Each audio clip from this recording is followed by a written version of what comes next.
Jeanne.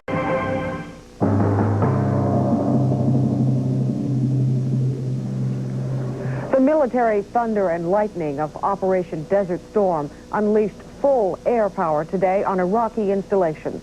Bombs and rockets pounded targets in Iraq and Kuwait, punctuating UN resolutions demanding that Iraq end its occupation. The attack occurred at a time of no moonlight, prime hours for U.S. aircraft equipped with night flying capability. The raids and weapons launched from carriers at sea and bases in the desert are designed to cut off Iraq's communication between command headquarters and battlefield forces. They're also designed to knock out Iraq's chemical weapons and nuclear facilities. The raid included the launch of Tomahawk cruise missiles fired from the battleships Wisconsin and Missouri. Iraqi television showed footage today of Iraqi President Saddam Hussein talking to supporters. The television says the pictures were shot today, but that has not been independently confirmed. And CNN's live coverage from Baghdad has been disrupted. Communication lines are cut. The Middle East News Agency reports 50 Iraqi tanks carrying 190 officers and soldiers have surrendered today to Egyptian forces in Saudi Arabia. One top Saudi source has given a similar report to U.S. pool reporters there. In Washington, the military leadership briefed reporters after the assault began. I think it's very, very important for people to remember a number of key things. That this is a very serious business, that we are in the very early stages of an operation that may run for a considerable period of time. That there have been casualties, and there are likely to be more casualties. So while we feel very good about the progress to date, it is important, I think, for everyone to be careful about claiming victory or making assumptions about the ultimate cost of this operation in terms of casualties. I'm comfortable that we are able to achieve control of Iraqi airspace. That is not to say that the Iraqi Air Force has been totally destroyed at this time. Since I spoke to you last evening, I've had further reports that suggest they did come up. There were some air-to-air engagements. I'm not prepared to give you the results of those air-to-air engagements, except to say we have lost no aircraft as a result of those engagements. So the Iraqi Air Force is still out there, and we're going to work on them and their airfields. And at the United Nations, Secretary General Javier Perez de Cuellar says any prospect for peace in the Gulf depends on Iraq. The UN chief says he sees no opening for diplomacy right now. San Francisco has been one of the centers of dissent over the recent activities in the Gulf, and now especially the coming of the war. CNN's Don Knapp reports. This effort here at the Federal Building in San Francisco has been going on since about 6 o'clock this morning, following the efforts in San Francisco last night of demonstrators to express their anger, which they did by burning a patrol car, damaging several police cars, and running through the city. This morning, they have been trying to shut down the Federal Building effectively by forcing employees or by preventing employees from coming into the building. U.S. Marshals have said, of course, that they can come into the building, that employees would be escorted in, but in fact, that hasn't happened. The demonstrators, as you can see here, have formed sort of a human wall around the building and have prevented employees from coming to work today. Not long ago, just to the west of here, a block full of demonstrators on the street, police got on both sides of that group of demonstrators, began to take a proactive stance, moved in on them, and called the situation an unlawful assembly. Shortly after they told the demonstrators it was an unlawful assembly, they said they would arrest them if they didn't get out of the street. They then moved in and did arrest them. In fact, there were several media people caught between the lines of police officers. Eventually, they were allowed out to report what had happened. It has been, as we said, an angry demonstration, although not as violent as what happened last night. We talked a little while ago with one of the demonstration organizers, a member of the Pledge of Resistance, David Raymond. We are here today to block this federal building from functioning. We did so on Tuesday before the war began. People are extremely angry. A lot of people here have relatives and friends in the Gulf. As we said, others, employees are not getting into the federal building today. Effectively, they have shut it down, at least for now. Reporting live, Don Knapp, CNN, San Francisco. Don, thank you. Let's quickly go to the New York Stock Exchange for the latest financial news from Jeanne Hopkins. Jeanne? Thanks, Marianne. It has been a wild day on the world's financial markets. Here on Wall Street, stocks have been sharply higher all day. Early on, the Dow Industrial shot up close to 100 points. Right now, the Dow Industrial Average is up 90.34 at a level of 2599.5. Volume is very heavy, 225 million shares changing hands so far today. The broader and secondary market averages are all sharply higher as well. Crude oil prices have been plunging all day. Light sweet crude in New York fell $7.50 in the opening minutes, forcing the New York Mercantile Exchange to temporarily halt oil trading.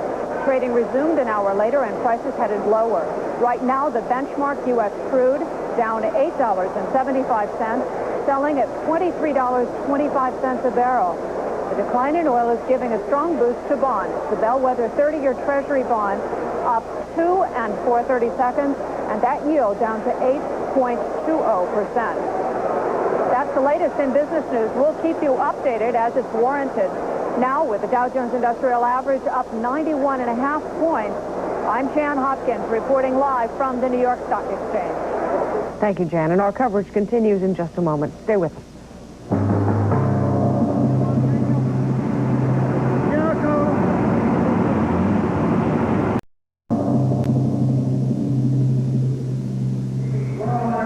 If you have been following our coverage here on CNN on the war in the Gulf, you know that news out of Baghdad, news out of Kuwait is very difficult to come by.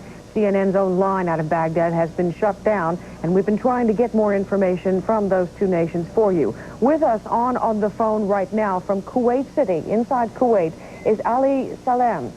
And sir, thank you for joining us on CNN. Can you tell us what the situation is in Kuwait City this hour? Well, it's calm in the city, but we've been hearing large explosions to the north of us from the sea, coming from the sea and coming from the north of Kuwait. There's a town called Zarrella. They've been hearing large explosions since 5 o'clock this afternoon, and it seems to be continuous air raids to the north of them, which is that it's a small plateau that extends from Zarrella all the way to Basra. Seems to be a continuous bombardment by air in that area since 5 o'clock this afternoon. And it is about 9:40 p.m. now in Kuwait City? Yes, it is. Can you tell us where you are, sir? Are you at your home? Are you at your place of business? No. Yes, I'm in a home in the suburbs of Kuwait. And the city is calm. There's sometimes every once in a while there's intermittent machine guns in the streets, and there's some confrontation between the Kuwaiti underground and the Iraqi army, but on a very small scale in some areas of the city itself.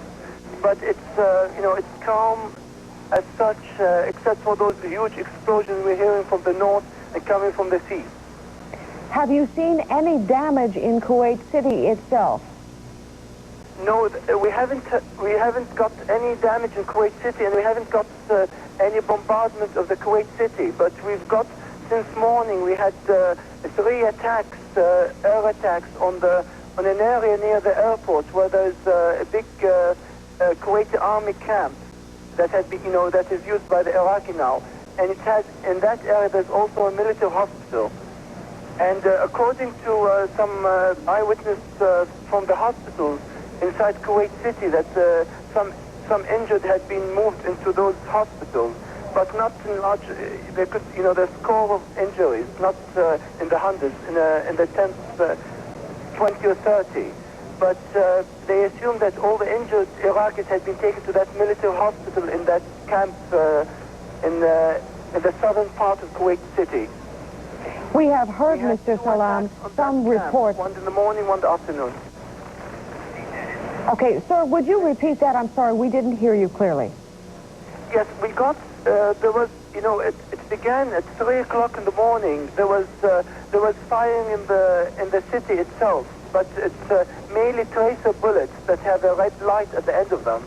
And there was no explosions, but at about 9 o'clock, we heard some aircraft noise in the south of Kuwait City, raiding that area near the military hospital. We had explosions for about 10 minutes, and then it disappeared. And then later, about 11 o'clock, there was a raid on a camp called G1. It's near the city proper.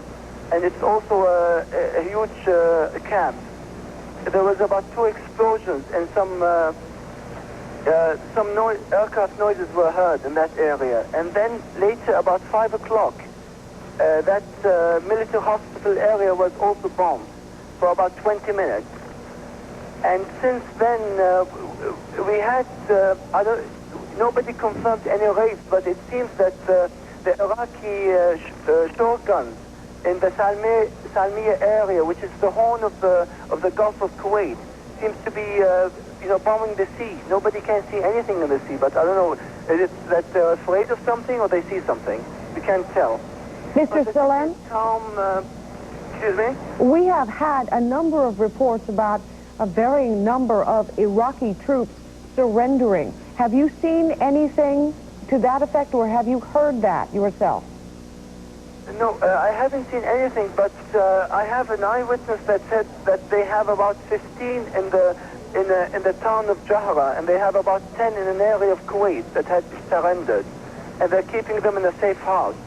A friend of mine told me that, so I have to take his word on it. I haven't seen it. Obviously, sir, your telephones are operating. How about power in Kuwait City? Do you have electricity? Do you have running water? Yes, we have electricity, except in that Salmiya area, which I told you, the horn of, it's like the small horn of in the Gulf. And it doesn't have electricity. It went off for a while and then it went back again. But the area that had gunfire between the underground and the Iraqi troops, they had the electricity went for a quarter of an hour, and they had a machine gun battle going around in that area, and then the electricity went on. And they said there's casualties in the street, but it seems everything is calm and safe for civilians. Mr. Salam, you would feel safe on the streets right now? You would not be afraid of encountering one of those conflicts? No. Is there, how much resistance is going on in the streets? How much fighting in the streets? There's no fighting in the street except for that isolated incident. And then there's 2 cases that I've heard about where 2 checkpoints were attacked. But it's isolated incidents, and it seems that everybody is keeping calm because we don't know exactly what's happening. It looks like, everybody is expecting something and we're waiting for it. How are you getting your information, sir? How are you finding out what goes... Telephones are working, and everybody's contacting each other in different areas and trying to collect information. All right. There's unconfirmed information that Ahmadi area has been bombed, and that the governorate of Ahmadi had been demolished, and that the hospital had been hit.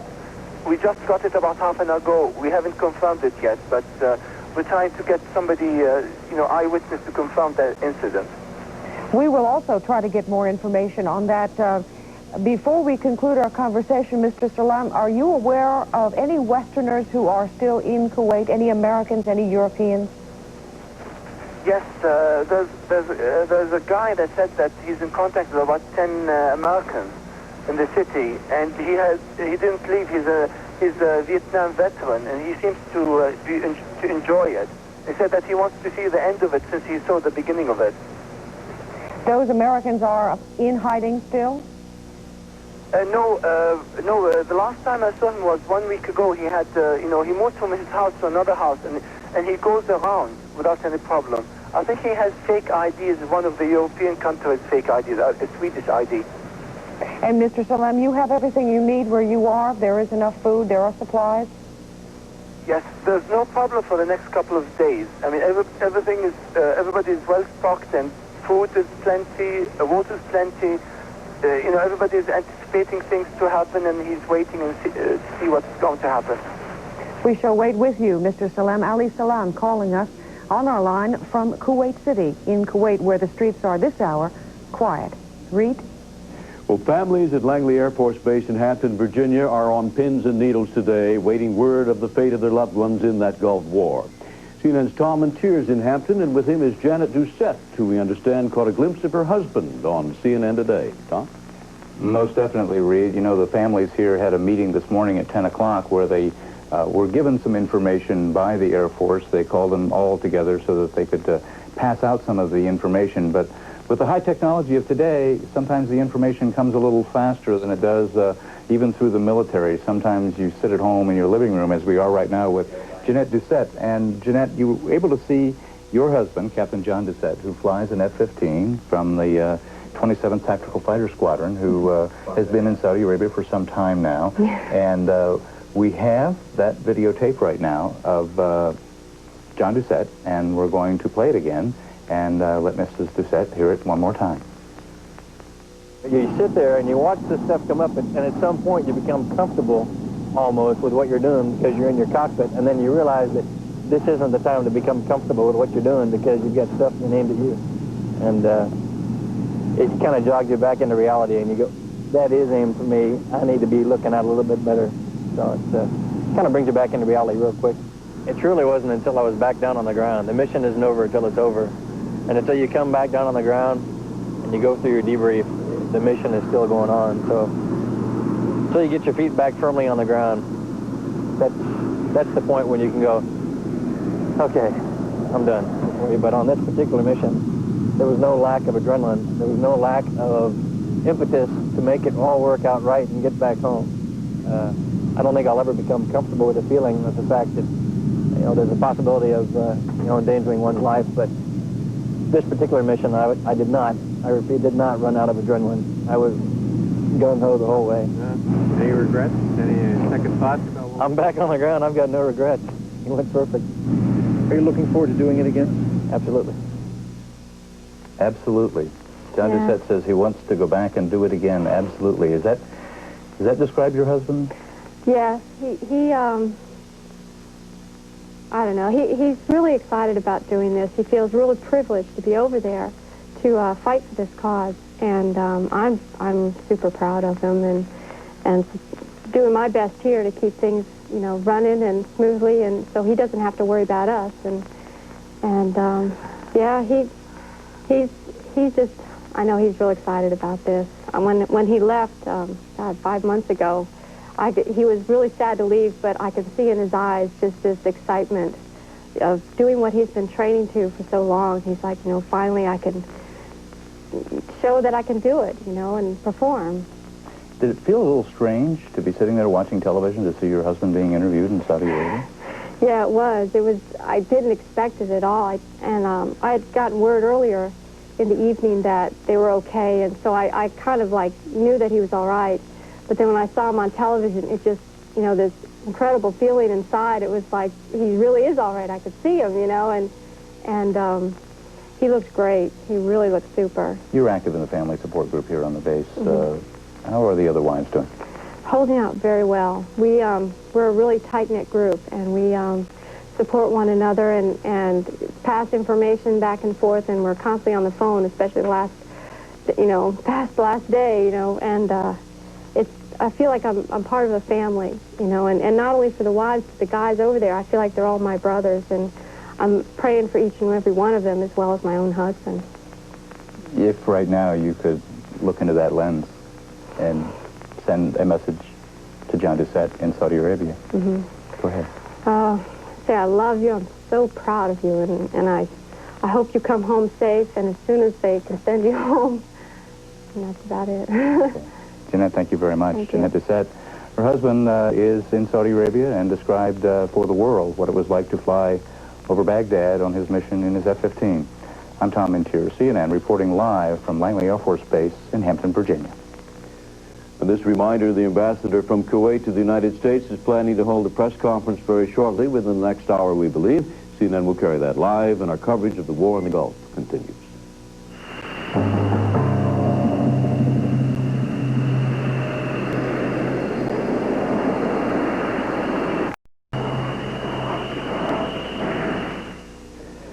The White House has just completed its longest, perhaps most definitive briefing of the war in the Gulf.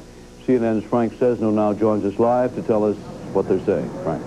Well, Reid, first and foremost, I would say two things. The bottom line message here out of the White House today is that this Operation Desert Storm should not be taken for granted, should not be perceived as being too easy or too quick. And secondly, the White House now says that if Saddam Hussein wants to stop this thing, it's very easy for him to do. All he has to do is surrender. A new word brought into this equation and into this conflict.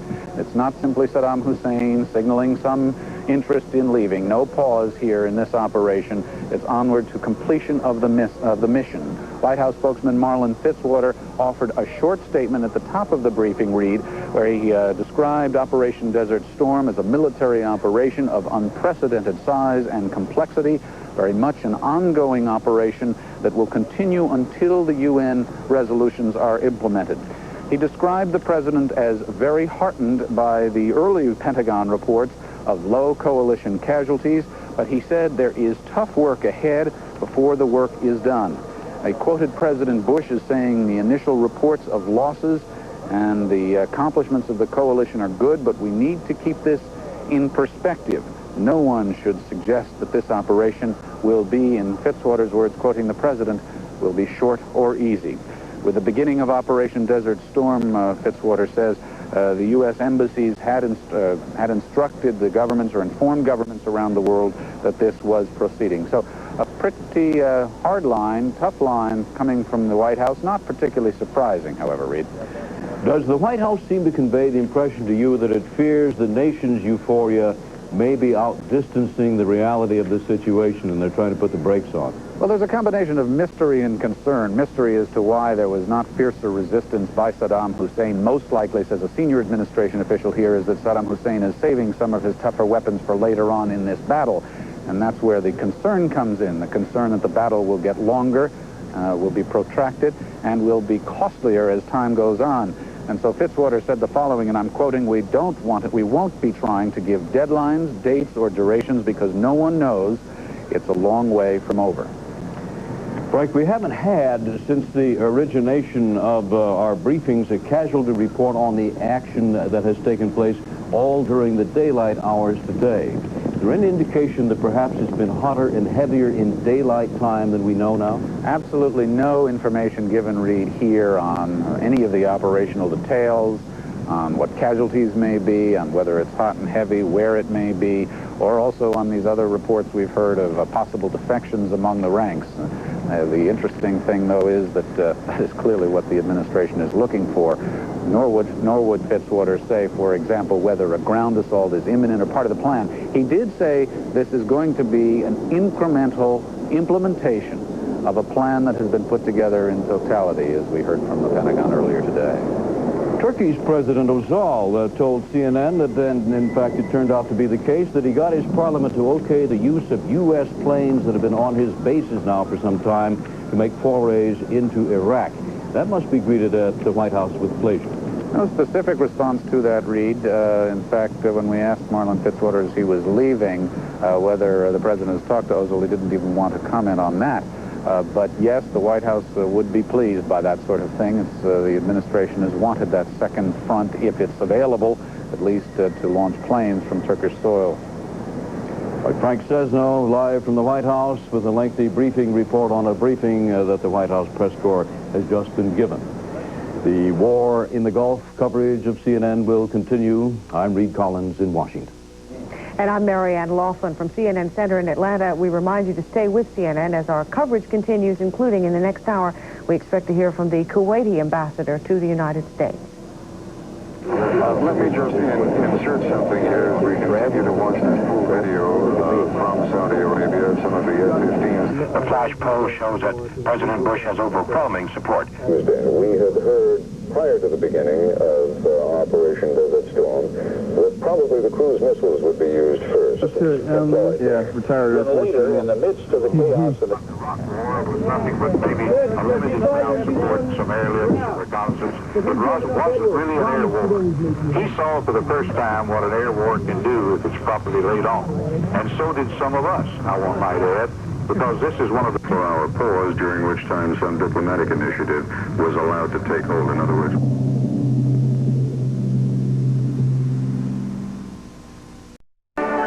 This is CNN.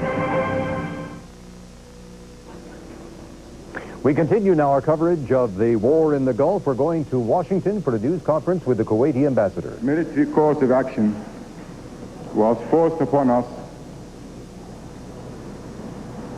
by the irresponsible policies of the Iraqi dictator. All diplomatic means to end the crisis have been tirelessly pursued and have subsequently failed because of the aggressors' intransigence and contempt of the international community and all its principles. Saddam continued in his insane insistence on occupying and brutalizing Kuwait and her people. Therefore, the use of force on the part of the coalition participating in Operation Desert Shield comes after the expiration of the deadline for Iraq's compliance with international will, as specified by the United Nations Security Council Resolution 678. As the liberation of Kuwait begins, the Kuwaiti Air Force participates today in conjunction with the air forces of the coalition partners led by the United States of America, the Kingdom of Saudi Arabia, and the United Kingdom in an air campaign at neutralizing strategic and military targets in Iraq and in Kuwait. The final objective of this strategy is the full implementation of the relevant United Nations Security Council resolutions. The current military operation, Operation Desert Storm, will hopefully liberate Kuwait in the most expeditious way possible with the minimum number of casualties and physical destruction. Finally, we pray for the safe return of all the brave men and women involved in this noble cause. I also have an update here on the status of the military operation. In addition to the statement issued, I would add that we have been monitoring Operation Desert Storm very closely in the past 2 days. Thus far, I report to you that one of our A4 Skyhawk aircraft has not returned to its base. The pilot has ejected near the Saudi-Kuwaiti border as a result of anti-aircraft shelling. Rescue operations are now underway. We will, of course, keep you updated as the situation develops. Also, there are reports of Iraqi defections in Kuwait, but I hasten to add that the numbers are so far not yet unconfirmed. To conclude this, let me say,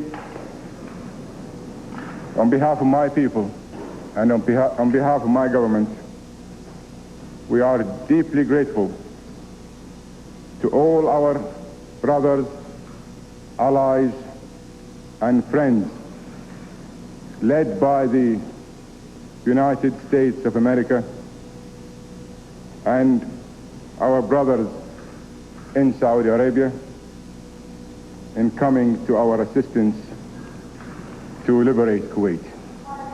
We hope this will conclude swiftly and decisively. I shall now take your questions.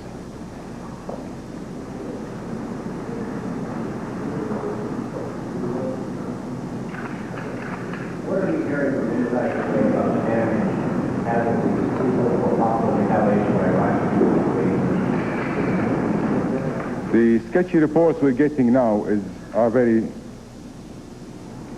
very sketchy, and there is a lot of defection, a lot of casualties by the Iraqi forces,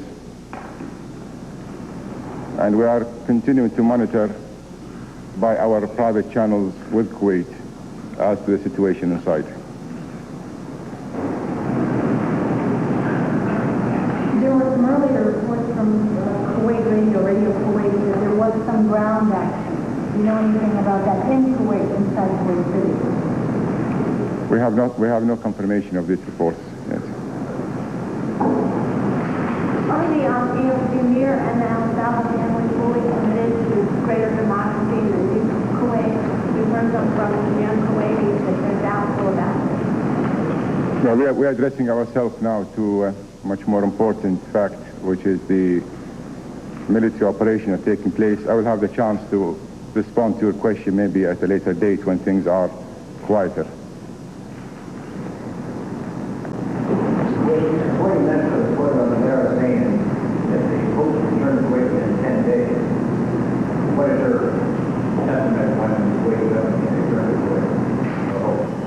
I have no information on that report, and I cannot confirm it.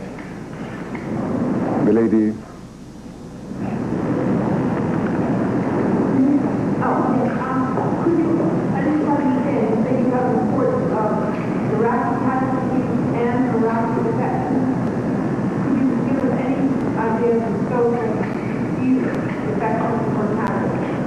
I said we don't really have specific numbers, but there are a large number of defections inside Kuwait, and casualties by Iraqis, incurred by Iraqis in the military operations.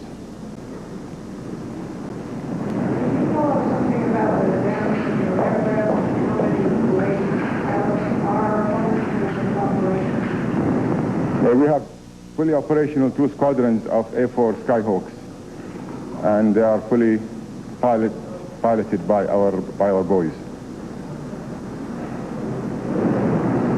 You mentioned infections in the Kuwait. There were reports earlier that there was infection tank commanders, maybe some existing tanks turned over in Saudi Arabia. Do you have any information on that? I believe that report came from Egypt, and I have no confirmation of this myself, no. You mentioned Iraqi casualties in Kuwait. Do you know anything about Kuwait citizens in Kuwait right now? I believe the casualties were as a result of the military operation on military targets inside Kuwait. So as far as the well-being of the civilians inside Kuwait, we do not really yet know of any casualties. Do you feel that Saddam Hussein must be militarily crushed, or would you accept a simple surrender of the beginning of the war? Well, if he wishes to surrender, the time is now to surrender. If he wishes to continue, I believe he will be militarily crushed. Could you tell me a little bit about the Kuwaiti recovery program? I know there's a lot about who is done. One case you said government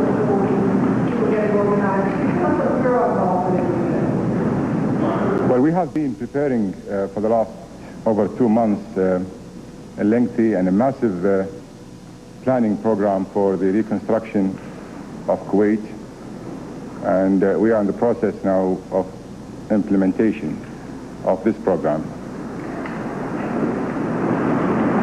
Yes, sir. Would you like to see the once the conflict is over, would you anticipate that we would like to see the multinational force continue on a long-term basis or regional? Well, we are taking things step by step now, and the priorities are there, and when we get to that stage, we will have the chance to discuss it and find a kind of a security arrangement for the area.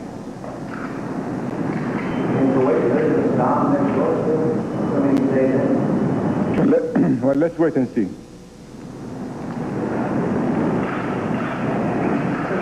mentioned that there have been some defections within Kuwait. Who are these people defecting to? They're defecting to the Kuwaiti resistance inside Kuwait. Speak a little bit to the resistance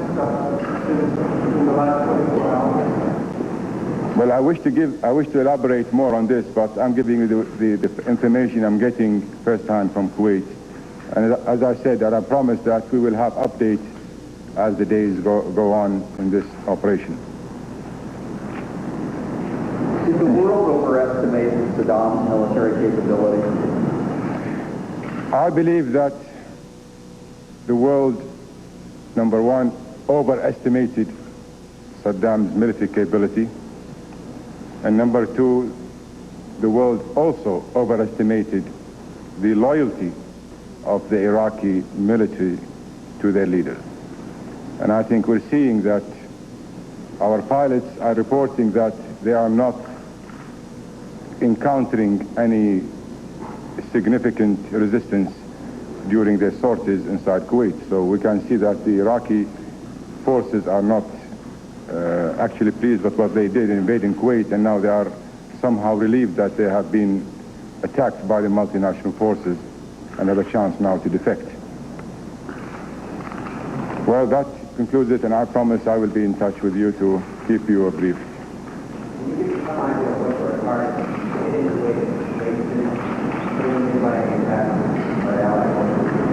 Well, the Allied forces are concentrating on the military gatherings of Iraqi forces inside Kuwait and on the borders of Kuwait in the north and in the west. And they are neutralizing those military concentrations. Nothing has been yet, no target has been inside Kuwait City.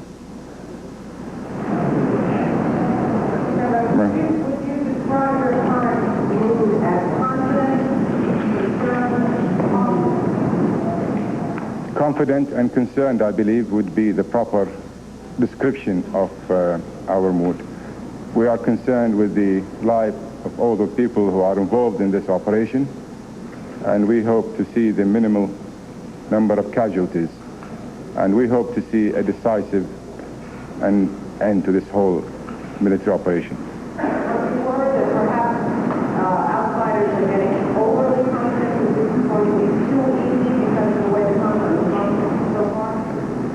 I don't believe there is overconfidence. As I said, we are cautious because this is an ongoing military operation that will take time, and we have to wait and see until the next couple of days how things turn to be. Well, thank you very much for coming to this conference, and I hope to see you soon to update you on all the information that we have. Thank you.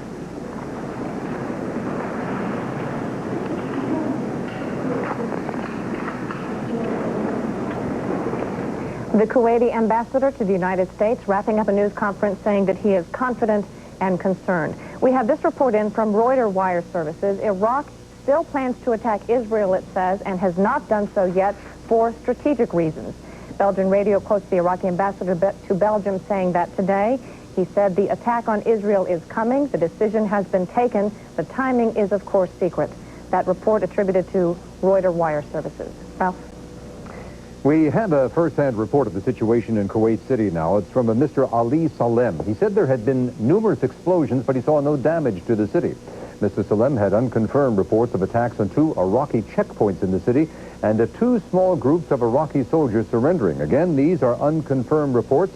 He spoke with CNN's Marianne Loughlin. Yes, I'm in a home in the suburbs of Kuwait. And the city is calm. There's sometimes every once in a while there's intermittent machine guns in the streets, and there's some confrontation between the Kuwaiti underground and the Iraqi army, but on a very small scale in some areas of the city itself. But it's it's calm as such, except for those huge explosions we're hearing from the north and coming from the sea. No, we haven't got any damage in Kuwait City, and we haven't got any bombardment of the Kuwait City. But we've got, since morning, we had 3 attacks, air attacks on an area near the airport where there's a big Kuwaiti army camp that has been, that is used by the Iraqi now, and in that area there's also a military hospital. And according to some eyewitness from the hospitals inside Kuwait City, that some injured had been moved into those hospitals, but not in large. They could, there's score of injuries, not in the hundreds, in the tens, 20 or 30. But they assumed that all the injured Iraqis had been taken to that military hospital in that camp in the southern part of Kuwait City. Yes, we got. There was, it began at 3 o'clock in the morning. There was firing in the city itself, but it's mainly tracer bullets that have a red light at the end of them, and there was no explosions. But at about 9 o'clock, we heard some aircraft noise in the south of Kuwait City, raiding that area near the military hospital. We had explosions for about 10 minutes, and then it disappeared. And then later, about 11 o'clock, there was a raid on a camp called B1.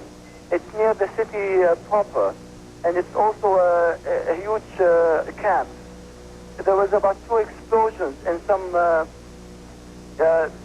aircraft noises were heard in that area. And then later, about 5 o'clock, that military hospital area was also bombed for about 20 minutes.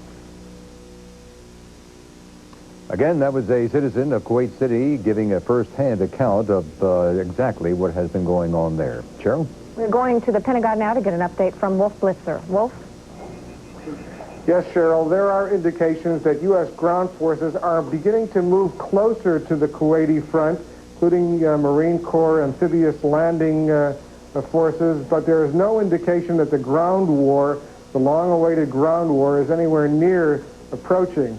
The U.S., in fact, indicates that the air war is going to continue for at least several more days. And we're now told that, as of right now, over 1,300 sorties or air missions have already been conducted.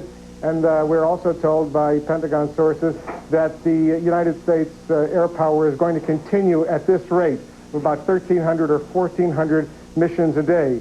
One of the most important missions that the U.S. Has, of course, is to launch these long-range B-52 strategic bombers at the heavily fortified elite Iraqi Republican Guard units in the northwestern part of Kuwait and in southern Iraq. The officials say that some 20 B-52s moved in recent days from the Indian Ocean island of Diego Garcia to the Middle East are involved in the air strikes. One Pentagon official said, quote, "The Republican Guards are going to have a very, very long day." Others added that the B-52 strikes on the Republican Guard units were priority day one targets for the U.S. Air Force. U.S. military officials tell CNN that the strategy in going after the Republican Guards is this. The Republican Guards are the best trained, the elite of the Iraqi forces, about 150,000 of them. If the U.S. can cause significant damage to these Republican Guards, the theory is that not only will the Iraqi military be weakened, but psychologically it will deal a very severe blow to the other less trained frontline troops that the Iraqis have in Kuwait. Here's the way, by the way, the Washington Post earlier today described the effect of some of these B-52 bombing raids. A 2,000-pound bomb leaves a crater 36 feet deep and 50 feet in diameter. Shrapnel from the blast is lethal in a radius of 1,200 feet. When all the bombs from 3 B-52s flying together are dropped at the same time, they can create a crater over 1.5 miles long and 1 mile wide. And anyone standing hundreds of yards away can have their eardrums blown out from the concussion from these bombs. Obviously very devastating, and we're told that the B-52s right now, the third wave of B-52s, are dropping these bombs on the Republican Guard forces in northwestern Kuwait and in southern Iraq. Meanwhile, Pentagon officials say that the high-flying U.S. reconnaissance photography is also searching for Iraq's mobile Scud ballistic missiles. Early indications claimed by Pentagon officials are that the fixed-site Scuds are believed to have been destroyed in the first wave of airstrikes, but there is still some concern among officials here that the Iraqis may have managed to conceal some of the mobile Scuds and could yet launch a missile attack. So far, Pentagon officials insist that there is no indication that any of the Scuds have yet been launched. Defense Secretary Dick Cheney and General Colin Powell, chairman of the Joint Chiefs of Staff, met with reporters earlier today. They cautioned us that this is going to be a long ordeal. Yes, the initial strikes appear to have been successful, but this war is by no means over. Wolf Blitzer, CNN Live at the Pentagon. And our live coverage of the Gulf War continues in just a moment. We will be getting a live report from Kennedy Airport in New York. Stay with us.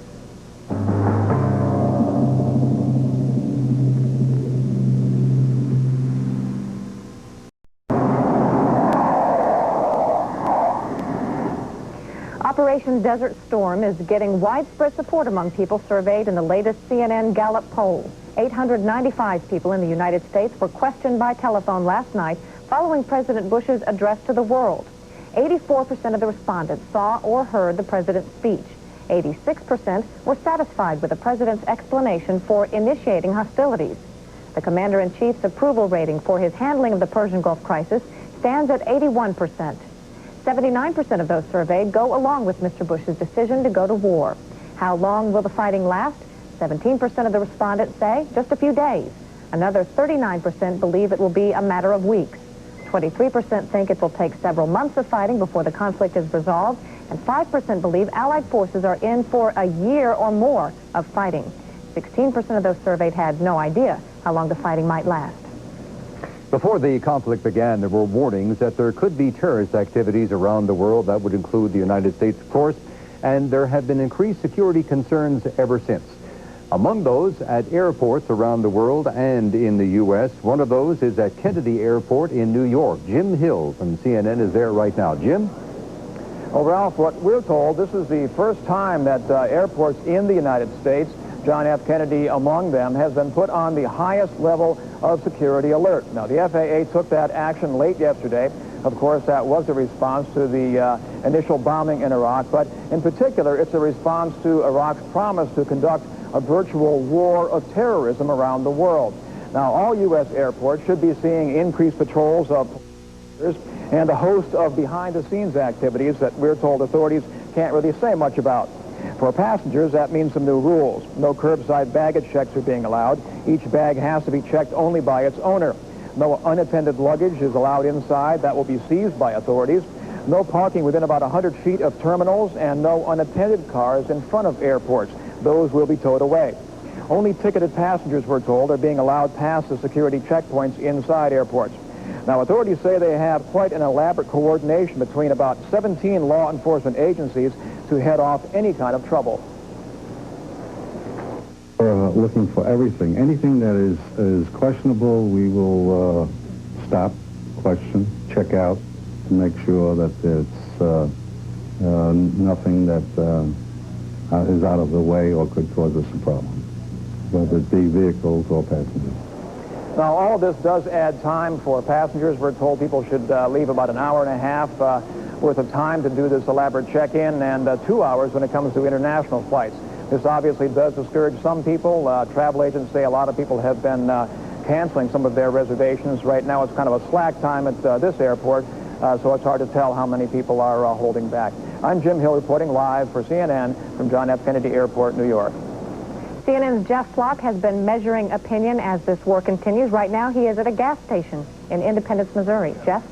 Absolutely. We are here, and in fact, one of the things we wanted to point out is that what a lot of folks had concern about as we traveled across Middle America this past week was that if hostilities broke out, regardless of whether they went well or poorly in the early hours, that perhaps there would be a concern about gas prices, that prices would rise rapidly at the pumps. Perhaps there might be lines. People might want to stock up.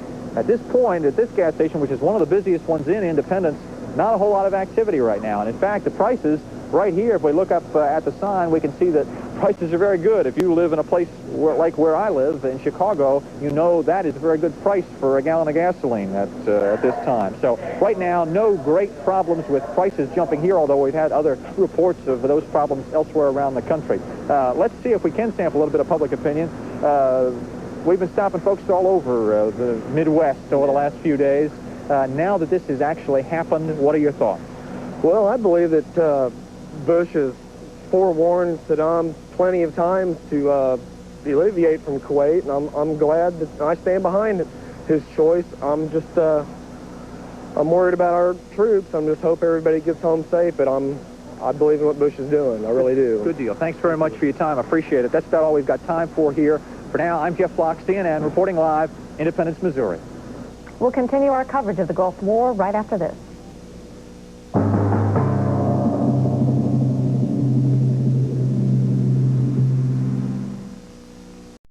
The pause for peace mandated by the United Nations Security Council Resolution 678 is over.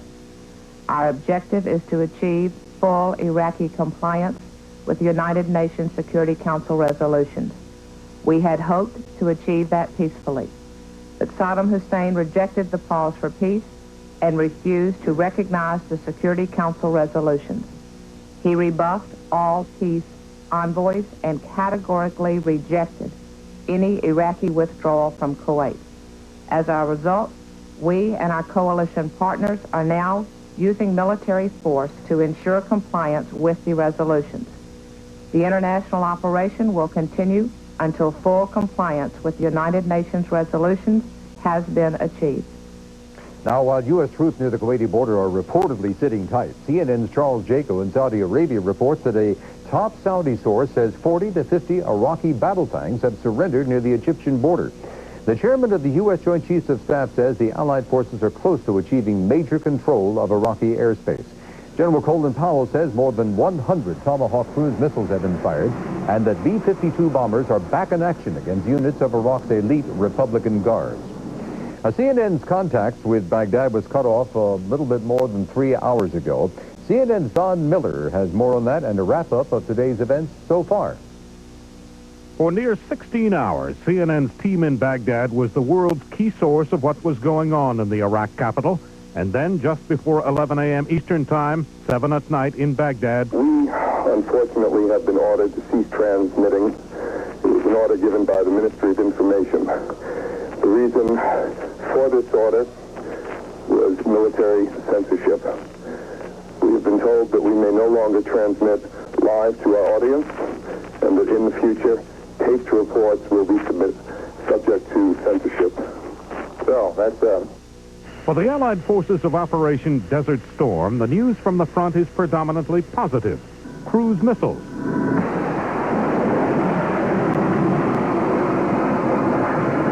Launched from U.S. battleships in the Persian Gulf, plus aircraft from 5 nations, have blasted military and strategic targets belonging to the forces of Iraq's Saddam Hussein. The Pentagon says more than 1,000 sorties have been flown. It rates them as 80% effective. Allied pilots returning from some of those sorties had these kinds of comments. Well, from a big picture standpoint, we went in there and did exactly what we wanted to do. We had air superiority the entire time. He came up very little. We went in with some very precision bombers. We went in some very heavily defended areas and dropped some excellent bombs and destroyed a lot of targets. I can tell you that where we went today, nobody showed up to challenge us. But in the midst of the positive assessment, the loss of a U.S. Navy pilot and his F-A-18 Hornet fighter bomber and 1 British Tornado GR-1 fighter bomber. From official Washington, a sense that Operation Desert Storm has gone well so far. But over and over, there are warnings against unwarranted optimism. I will not be commenting on the ups and downs, there will be some downs, or the trauma of the moment. There's a lot of trauma at the moment. But I think it is fair to say, and I will be repeating this to the leaders here, that we are pleased with the way things have gone so far. We are determined to finish what we've set out to do. This is a very serious business, that we are in the very early stages of an operation that may run for a considerable period of time. That there have been casualties, and there are likely to be more casualties. In Baghdad, Saddam Hussein shows no sign of budging from his no-compromise stance. Iraqi television has been broadcasting videotape of him with his commanders. Exactly when and where it was shot is unknown. Also on the airwaves, a defiant speech couched in the language of a holy war. As long as the oppressors and the unjust continue in their conflict, God make this fire falling on Iraqis to be peace and cool on those who are perpetrating jihad. God is great. God is great. God is great. Victory is there with the support of God, and the criminals will rot in hell. This is Don Miller, CNN, reporting. We are now hearing reports of a big drop in oil prices. Jeanne Hopkins is standing by live at the New York Stock Exchange with the latest. Jeanne? Thank you. Here on Wall Street, the word of the day is buy. The rush into stocks began at the open and continues at this hour. This is a look at where the Dow has traveled today, almost straight up, close to 100 points, then down and up. Right now, the Dow Jones Industrial Average is headed again towards 100 points.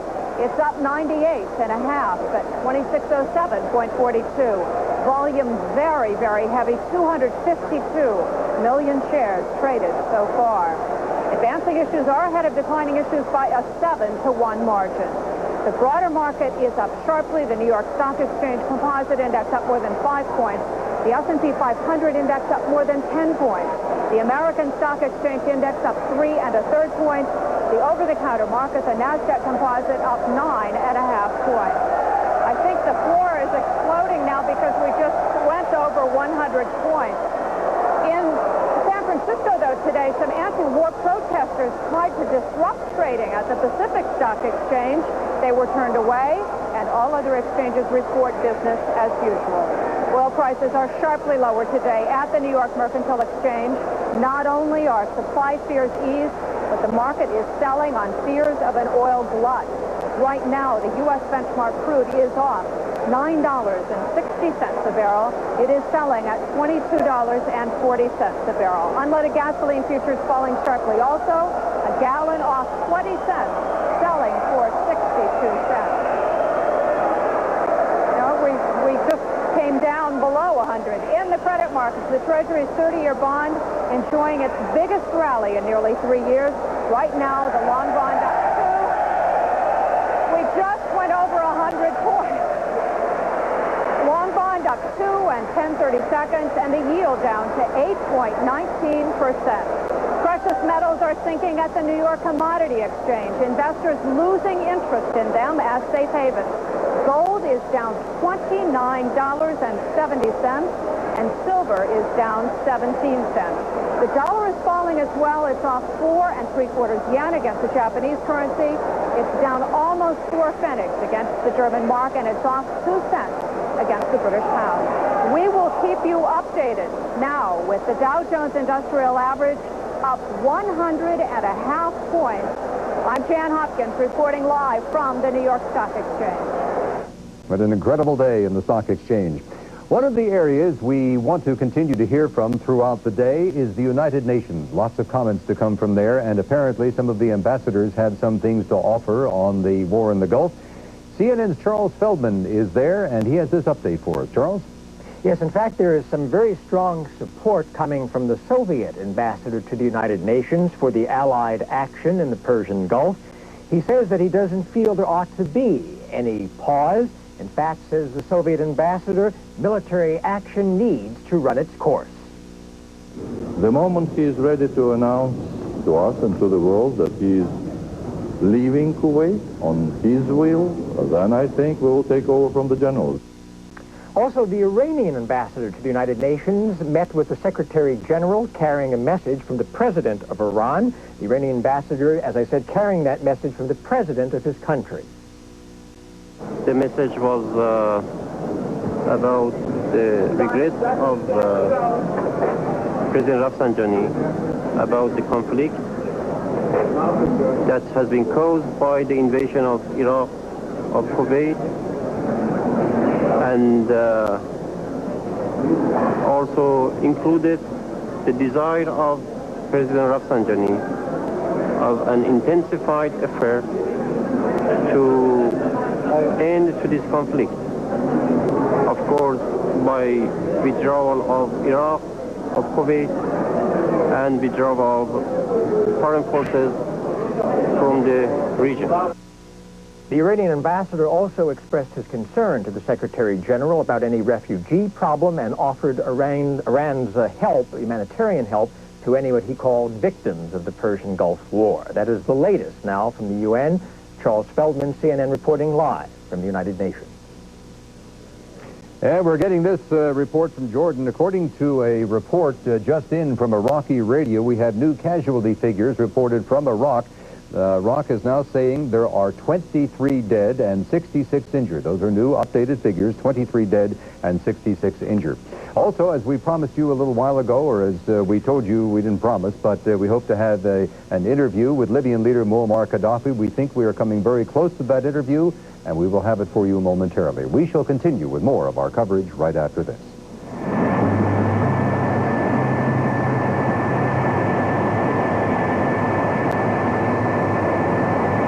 The world turns to one source, where the principals check the widening conflict, key figures monitor world reactions, and families look for news of hope.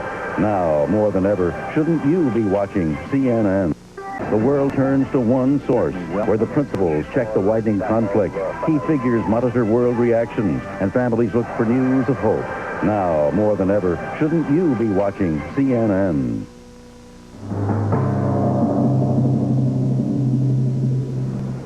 We are still hoping to hook up for a live interview with Colonel Muammar Gaddafi in Tripoli, Libya.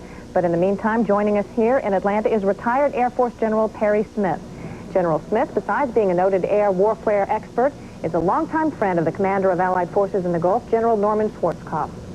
Thank you for joining us. Thank you. Tell us about your association with the General. Well, I've known Norm Schwarzkopf for a long time. He's a West Point classmate of mine. I worked for him for a couple of months in the summer when we were cadets.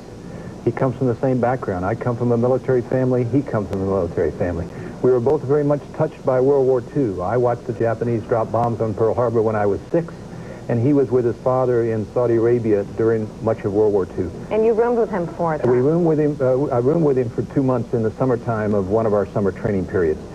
In addition, we've been touched by war a lot. You know, I saw World War II start. My wife's father was killed in World War II, Medal of Honor winner by the name of Jimmy Dias. He had many close friends killed in Vietnam. My closest personal friend was killed in Vietnam. So we have been touched by war a lot, and he understands war, both the strategic and tactical side of war, but he also understands the human side of war. He's a friendly, outgoing fellow, and he's kind of gruff, but he is a very sophisticated person. He has held a coalition together for 5 months, almost the same way Eisenhower did during World War II, and it's been difficult. He's had many opportunities to fail over the course of the last 5 months, and he's done very well in that regard. How important is a personality like that to holding together the forces, the coalition? I think it requires an intellect, and he has that, and it requires the ability to work well with people, and he has that. He's a charming, warm, and wonderful person, and he also has a planning focus, and he has a very good air commander in Chuck Horner, Air Force Lieutenant General, who has helped put the air campaign together. They work well together. So he's a good leader, has good staff support, and has pulled the campaign together very well so far. Do you see his fingerprints, the fingerprint of his personality on the plans and the actions that have been taken so far? Oh, I think so. I think so. He's very non-parochial. A more parochial person might try to throw Army troops into the battle in order to get them engaged and get them credit for a certain amount of things. He has looked at the situation, followed the guidance of the president to try to minimize casualties, put together a campaign that's well thought through, and I think his personality, being broad-scoped and being objective and strategic in his viewpoint, has come across very well. Give us an idea of what the feeling must be like for someone accepting that nobody wants war and nobody wants to see anybody get killed, but accepting that many people train all their lives for the experience that they're now undertaking. How would the general feel, do you think, on a day like yesterday when this operation came through? Well, I think he would have a heavy heart because he knows he's going to lose some troops. He also, it seems to me, exhilarated in one sense, in the sense that all this training and all this work is finally going to go forward. He's in charge. He has the responsibility.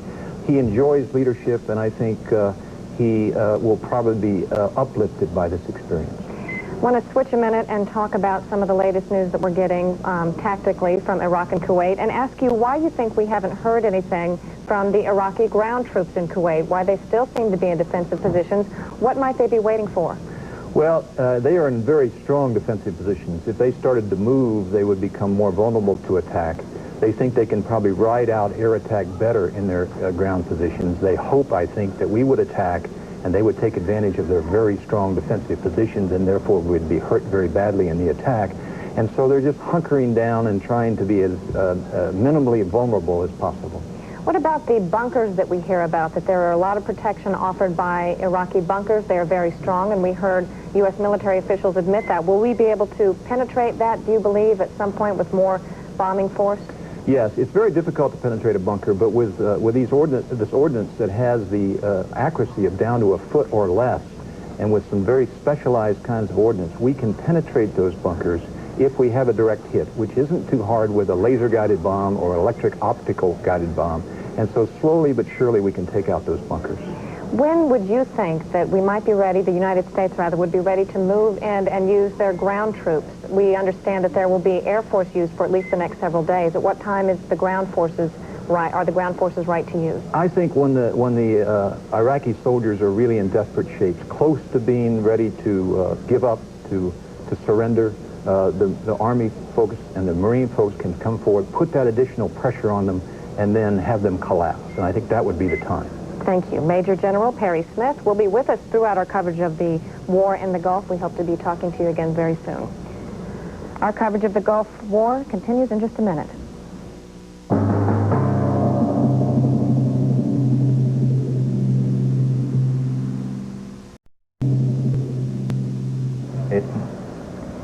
We would like to update some figures, some casualty figures we are getting. The source, Iraqi radio. Now the numbers are killed in action, 23, wounded, 66 people. That source again, Iraqi radio, making that report. Ralph? Sumter, South Carolina, the home of Fort Shaw, has long been a military town, and the people there have a lot to say about the war. 2 stations are hosting a simultaneous call-in broadcast. CNN's John Zarrella has a live report now from Sumter. John? Good afternoon, Ralph, and certainly you're absolutely right. This is a community with great ties to the military. In fact, listening to this radio call-in show for the past couple of hours or so, it is oozing of patriotism here, everyone in complete support of what the president did, and many of the callers very outraged by phone calls or expressing in their phone calls outrage over flag burning. This is WDXY. That's Dixie Radio here in Sumter, South Carolina. We're going to listen in to one of these phone calls right now. I have a husband and a brother over there and a lot of friends, and we appreciate all the support the Sumter community has been giving us and the radio station. But I have a feeling people are going to start getting a little too complacent. I don't know if anybody else has the same feeling I have, but a friend of mine and I were talking at lunch, and it seems like it was just a little too easy. I don't know why Saddam Hussein hasn't returned any fire. All right, we want to interrupt. I'm sorry. We are going to take you now to Tripoli, Libya now for a statement by Colonel Muammar Gaddafi.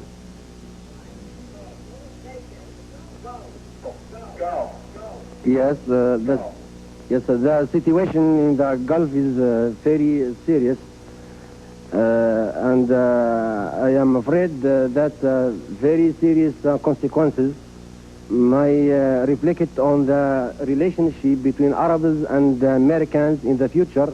I don't speak about Gaddafi or Bush or Hosni Mubarak or Hussein or Saddam or Fahd. I speak about the future of the Arabs and the Americans, new generations. And bombing Baghdad must stop immediately. It is in accordance with the will of the American people. If there is democracy in the United States of America and in Europe, the war must stop immediately, because all the peoples of Europe and America are now demonstrating in the streets saying war must stop immediately. It is the voice of peoples of America and the voice of peoples of Europe. It is the will of the peoples of West. They say war must stop, and I say war must stop. I support this message. I support these peoples. The bombing Baghdad must stop immediately. Otherwise, as I said, serious consequences on the future may reflect on the relationship between Arabs and Americans. For Kuwait, Kuwait must be liberated by people of Kuwait. Kuwait is for Kuwaitians. And our brothers in Baghdad must leave Kuwaitian people to decide its determination, self-determination for Kuwaitian people, not by force. If we have to unify Kuwait with Iraq not by force. We are against the invasion of Iraq to Kuwait. Kuwait for Kuwaitians, not for Iraqis in fact. But Kuwaitians, Iraqis are Arabs in the same time. No right for other foreign forces to interfere in this area. It is very serious on the issue of peace, international peace. And I am afraid also that Russia may interfere in any time if America and this coalition pass the red line in the Gulf. And some countries are now beating the drums of war. They must stop this beating the drums of war, like Turkey. Soviet Union now reconcentrating its troops on the borders of Iraq, Iran, and Turkey.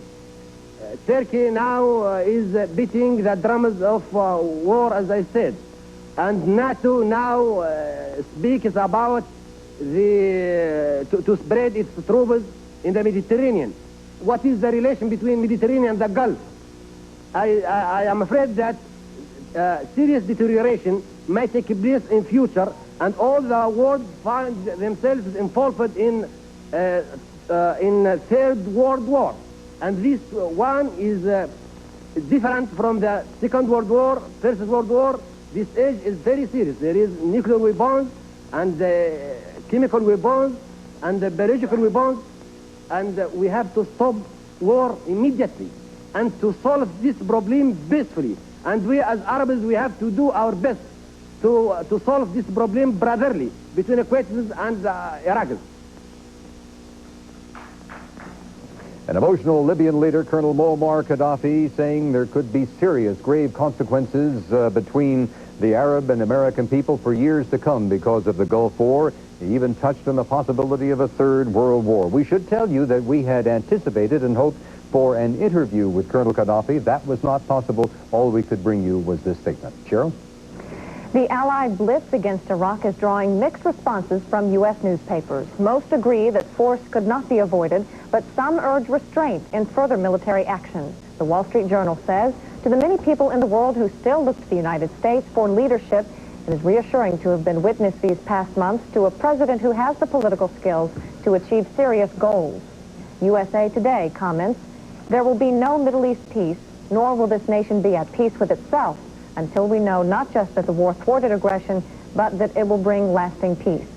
And the New York Times says the use of force could not finally be avoided, but the use of too much force can be. A prudent regard for America's long-term interest in the Arab world counsels careful targeting and measured strikes. I want to tell you that we shall continue to bring you more of our coverage of the Gulf War throughout the afternoon and the evening. Thanks for watching. I'm Sharyl Atkinson. I'm Ralph Wenge. We want to leave you now with some of the sights and sounds of the war.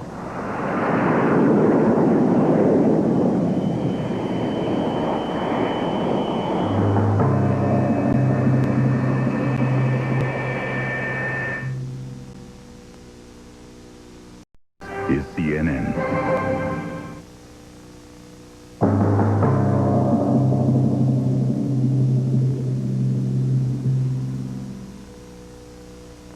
And for Sharyl Atkinson, I'm Ralph Wenge. Here's the latest on the Allied assault to force Iraq to relinquish Kuwait. CNN has been unable to communicate with its reporters in Baghdad for the past 4 hours. The Baghdad government disrupted the lines.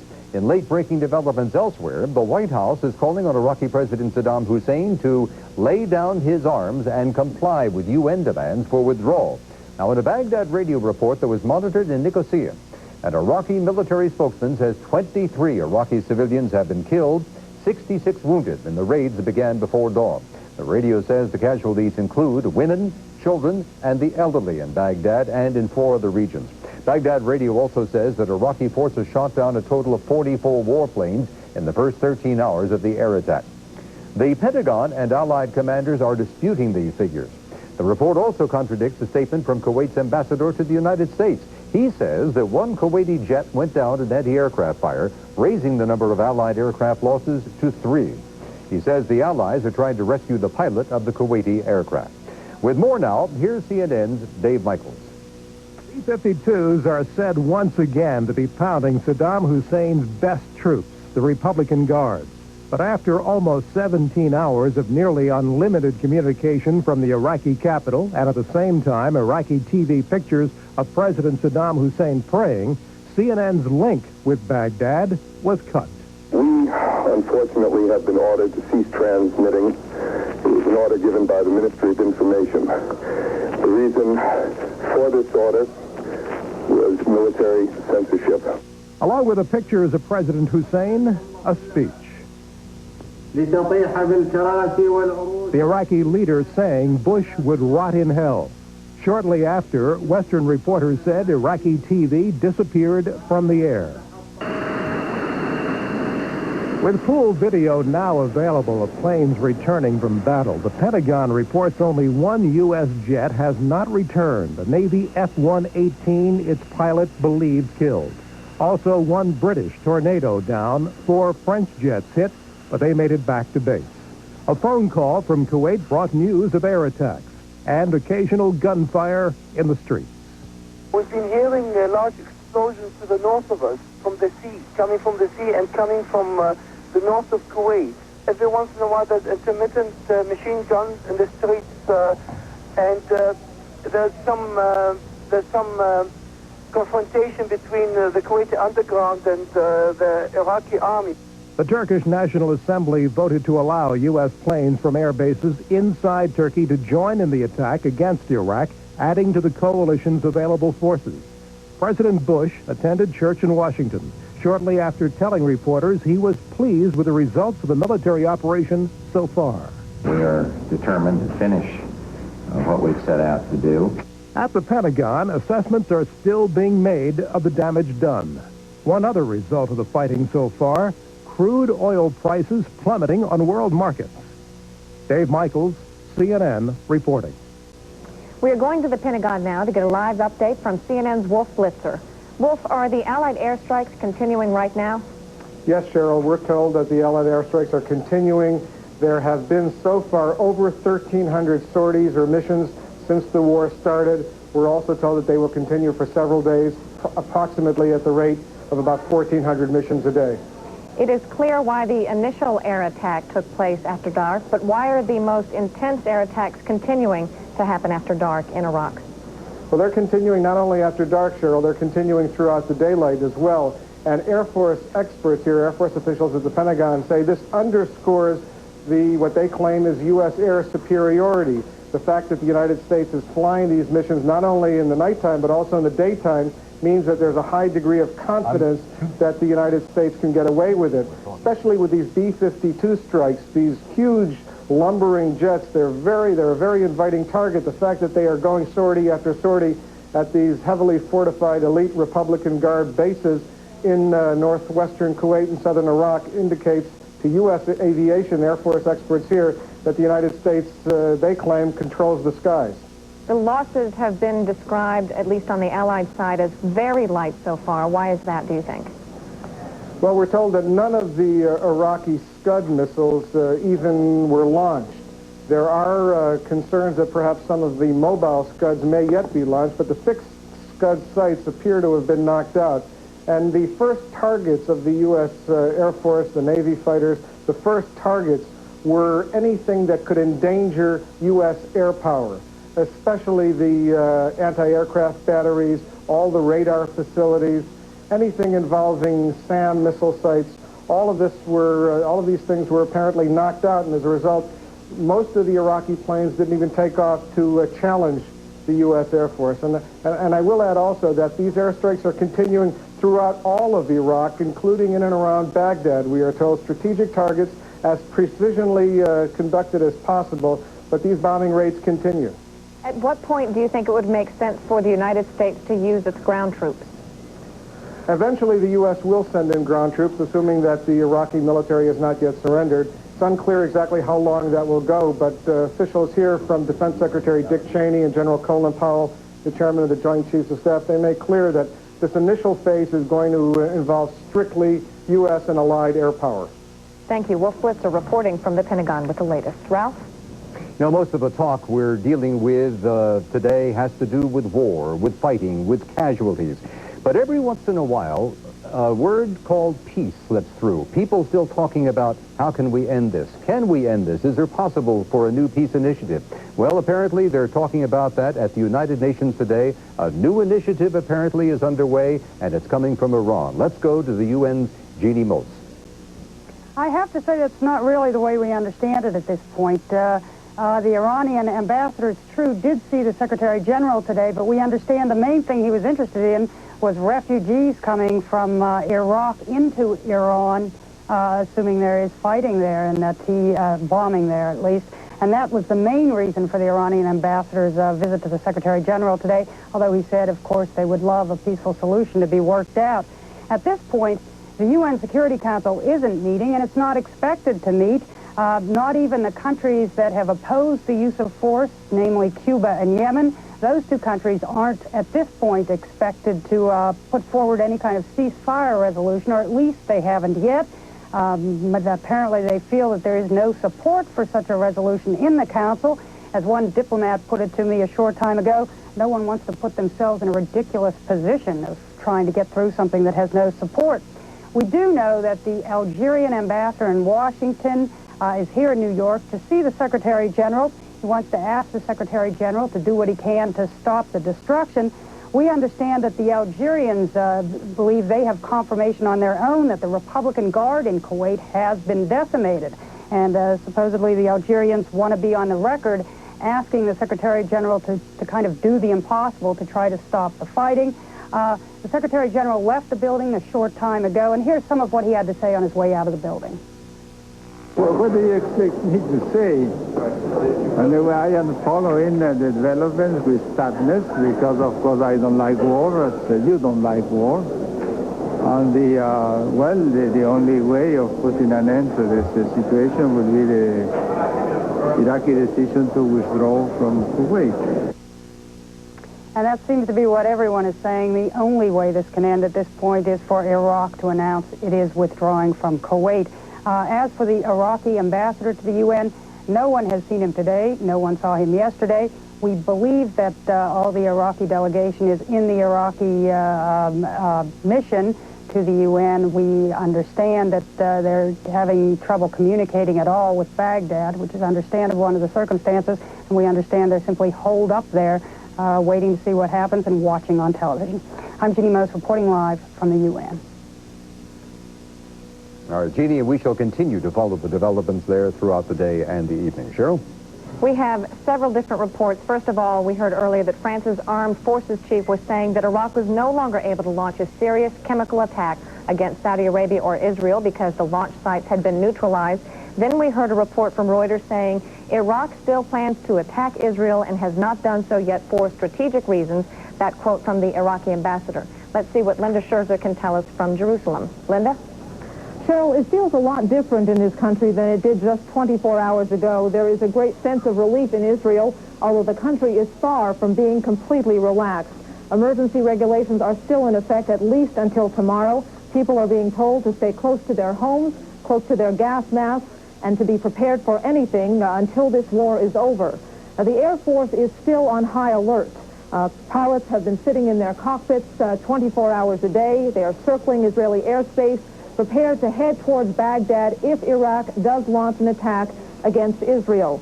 Amongst the civilian population, though, there is a sense that after a few very tense days, the worst is over.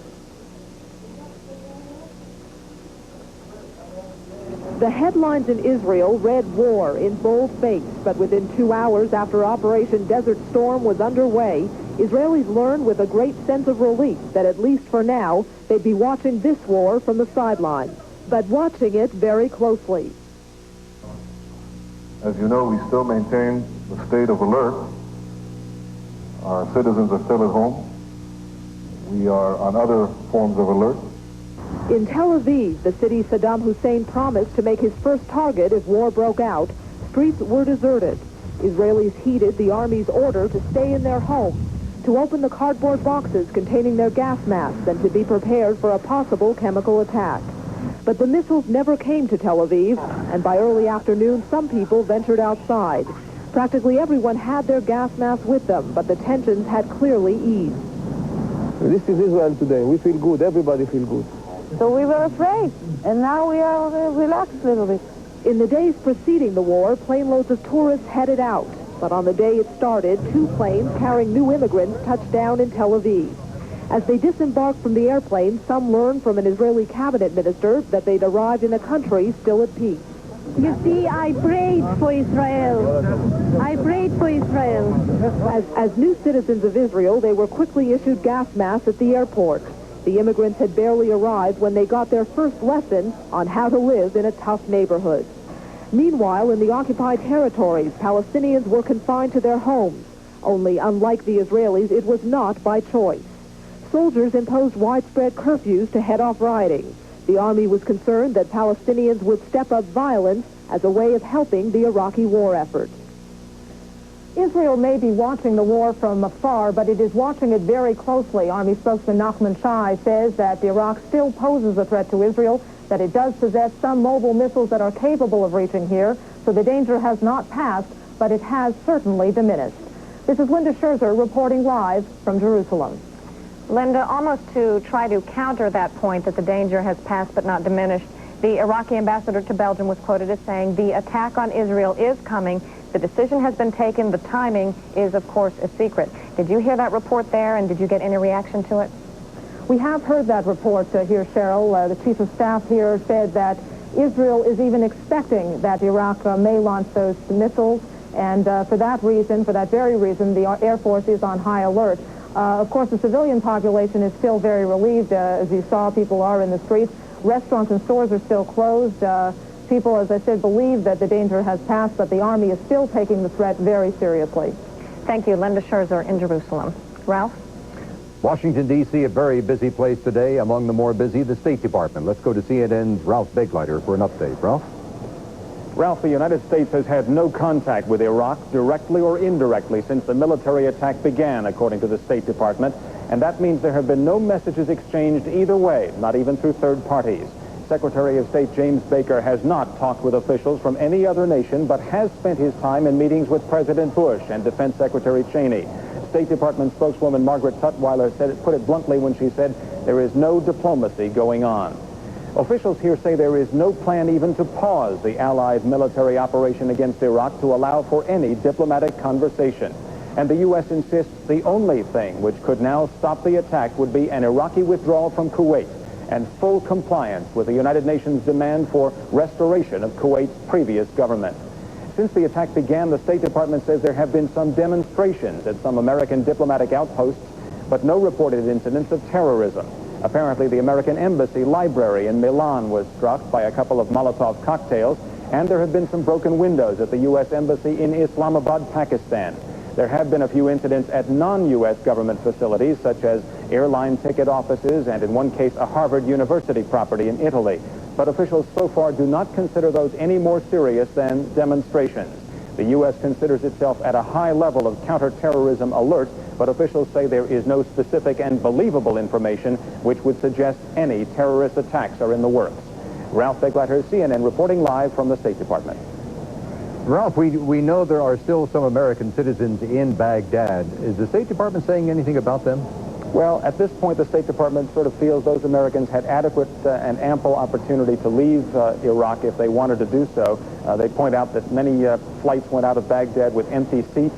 Many offers were made, very publicly disseminated in Baghdad, alerting Americans to get out, and that even the timing of the attack was not very much of a secret, coming as it did very shortly after the January 15th deadline. So at this point, the State Department says there are no efforts being made to try to evacuate any other Americans from Baghdad, either private citizens, journalists, or any diplomats from any other nation. You said a moment ago that the Secretary of State has not been in contact with any other country. Does that mean there has been no contact at all with any members of the coalition? Apparently that's the case, and I find that a little unusual as well, Ralph, a little surprised at it. Apparently the United States feels that it has made all of the contact it needs to make with the coalition members, that Secretary Baker's trip last week around the Gulf and Europe adequately covered all the bases that needed to be covered for approval for the attack, as well as for the mechanics of its carrying out and what would happen after the attack began. At this point, Baker has not been in touch with any of the alliance members, any of the coalition members, or the Arab counterparts. All right, thank you, Ralph Begleiter at the State Department. Cheryl? We are going live now to Saudi Arabia, where CNN's Charles Jaco is covering the news from there. And good evening from Saudi Arabia, where it's about 11:15 at night. We have some reports now from the Arab side, if you will, about what's been happening, at least their reports of what's been happening as the battle for Kuwait and the battle inside Iraq continue, the air war. From Kuwait's government in exile, we have reports they get from the Kuwaiti resistance inside Kuwait City of 2 hospitals in Kuwait City, they say overflowing with Iraqi wounded. Kuwait's government in exile here claims that each of these hospitals has about 500 beds, and they say they are full to capacity and then overflowing with Iraqi soldiers who have been wounded, presumably by the aerial bombardment that has been plastered on them by the multinational air forces that have been hitting them.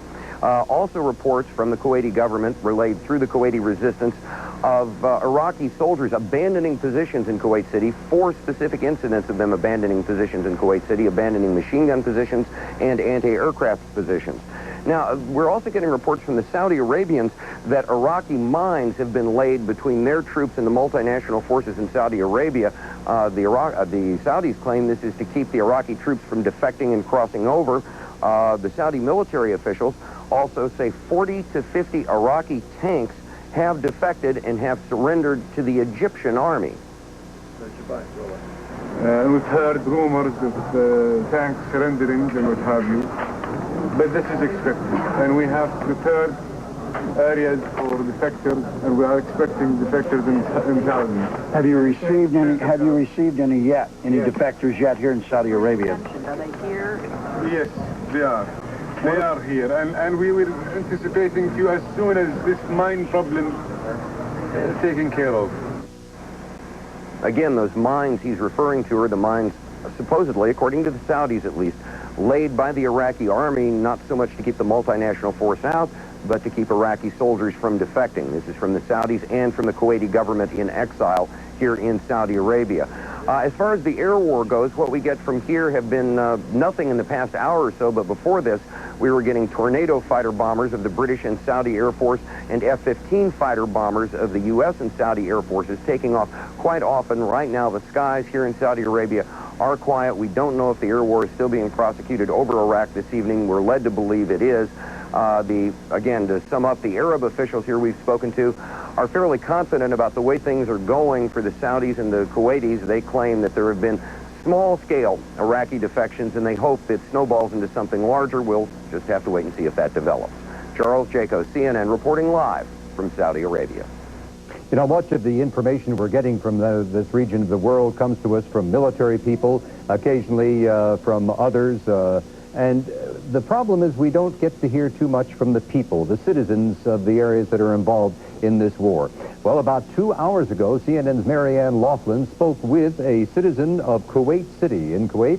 His name is Ali Salem. He talked about what it's like there right now. Here's what he had to say.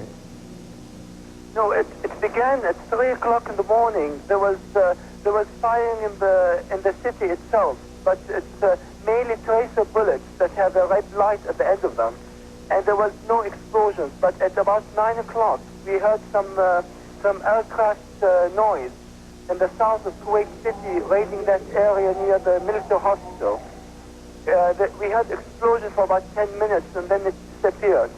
And then later, about 11 o'clock, there was a raid on a camp called B1. It's near the city proper, and it's also a huge camp. There was about 2 explosions, and some aircraft noises were heard in that area. And then later, about 5 o'clock, that military hospital area was also bombed for about 20 minutes. But it seems that the Iraqi short guns in the Salmiya area, which is the horn of the Gulf of Kuwait, seems to be bombing the sea. Nobody can see anything in the sea, but I don't know, is it that they're afraid of something or they see something? There's no fighting in the street except for that isolated incident And then there's 2 cases that I've heard about where 2 checkpoints were attacked. But it's isolated incidents, and it seems that everybody is keeping calm because we don't know exactly what's happening. It looks like, everybody is expecting something, and we're waiting for it. There's a guy that said that he's in contact with about 10 Americans in the city, and he didn't leave. He's a Vietnam veteran, and he seems to enjoy it. He said that he wants to see the end of it since he saw the beginning of it. There's no problem for the next couple of days. I mean, everybody is well stocked, and food is plenty, water is plenty. Everybody is anticipating things to happen, and he's waiting and see what's going to happen. Again, Ali Salem, a citizen of Kuwait City, telling us a couple of hours ago just what his eyes saw and what his ears heard. Sharyl? Reporters at the White House have apparently just heard again from President Bush. Let's go there now to CNN's Frank Sesno. Frank?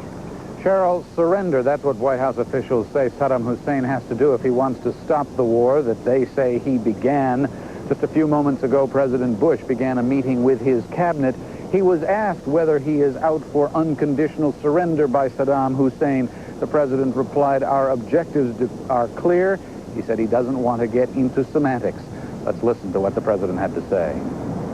We are going to prevail. I don't want to get caught up in some semantics about all of this. We've got to get out of Kuwait. And we've got to do it with no concessions or no condition. That was determined long ago when he failed to comply with the UN resolution. And now, in keeping with those, we are using force, and we're not going to stop until he fully complies with the resolution. So let's not worry about what we call it. Let's worry about if we want to make it clear, full compliance with the UN resolution, full compliance with the objectives of the coalition forces. What do you think of his response so far? Okay, right, please, thank you. I think our people are doing very well. Despite those expressions of optimism, there is a great deal of caution here. Caution that because of the apparent lack of early Iraqi response, people in this country and around the world not get caught up in some false sense of security and euphoria. And so in a rather lengthy briefing before the president met with his cabinet, White House spokesman Marlin Fitzwater said that there must be a great deal of care and caution taken now. The way Fitzwater put it, we won't be trying to give deadlines, dates, or durations because no one knows. It's a long way from over. Sharyl? Frank, any idea how the president might expect to hear something, not that it's likely at this point, but might expect to hear something from Saddam Hussein in some sort of telephone call, a message on Iraqi TV? Any idea? Well, I suppose that's how it would come, a message on Iraqi TV or some other way. If Saddam Hussein wants to get a message out, presumably he can do it. I don't think the prospects are very high for a telephone call from Saddam Hussein, at least not here to the White House. But you don't get much impression here, Sharyl, I must tell you, that despite this way out given to Saddam Hussein, there's a great deal of expectation for it or even appetite for it. Spokesman Fitzwater says the operation is ongoing and will continue until the UN resolutions are implemented, and that means Saddam Hussein is out of Kuwait. And as President Bush made clear in his speech last night, he's out to destroy Iraq's chemical, nuclear, and military infrastructure along the way. So, as Fitzwater pointed out several times in his briefing, this operation is not over, and the expectation that it will either be short or easy is misplaced. Thank you. Frank Sesno reporting to us from the White House. Ralph? Now, very few of us have the opportunity ever to get very close to the military hardware that's used in wartime. The USS Wisconsin is one of the ships that was able to fire the conventional cruise missile yesterday.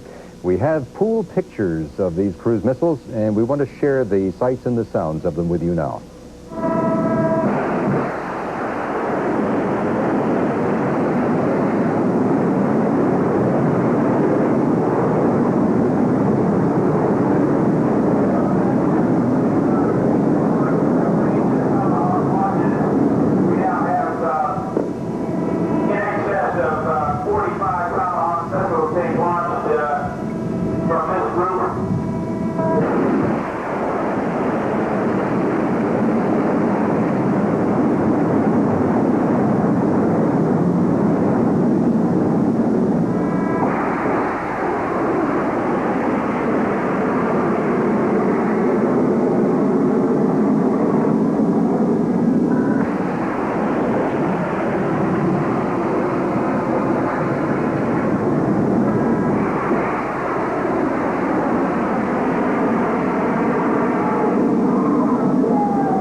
full of force, and I think it's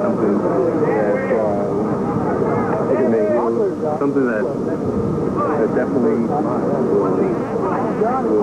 will persuade Sudan to get out of Kuwait. It's kind of thrilling to see, because after all this time, you know, waiting, it finally happened. It was an incredible feeling. I never thought it'd be a real war, you know. Something you never imagined when you're growing up until it really happened. You heard the adjectives, amazing, everything that you could imagine. Those were the sights of the conventional cruise missiles aboard the USS Wisconsin. We'll be back with more of our coverage of the war in the Gulf right after this.